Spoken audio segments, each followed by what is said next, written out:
நான் மும்பைக்கு இது 2வது இடம் வந்திருக்கேன்.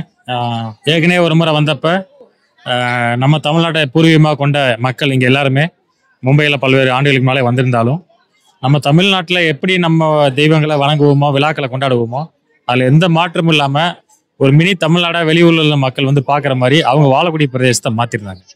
இப்படிலாம் நடக்கும்னு ஒரு முறை சொல்லியிருந்தாங்க. நான் வந்தது கடந்த தேர்தல் சமயத்துல வந்திருந்தேன்.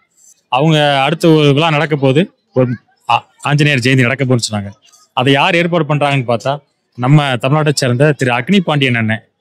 அவர் வந்து இந்த விழா வந்து ஏதோ எந்த விதமான அரசியல் நோக்கோ, ஏதோ ஒரு ஒரு தேவைக்காக இல்லாம, நம்ம எப்படி தமிழ்நாட்டில் அனுமர் ஜெயந்தி என்பது தமிழ்நாடே மிகச் சிறப்பாக கொண்டாடக்கூடிய ஒரு ஜெயந்தி. அது மும்பையில் உள்ளவர்களுக்கு வந்ததுனால நம்ம கொண்டாடல. தமிழ்நாட்டில் ராமநவமியும், அனுமார் ஜெயந்தியும் மிக சிறப்பா கொண்டாடப்பட்டு வருகிறது.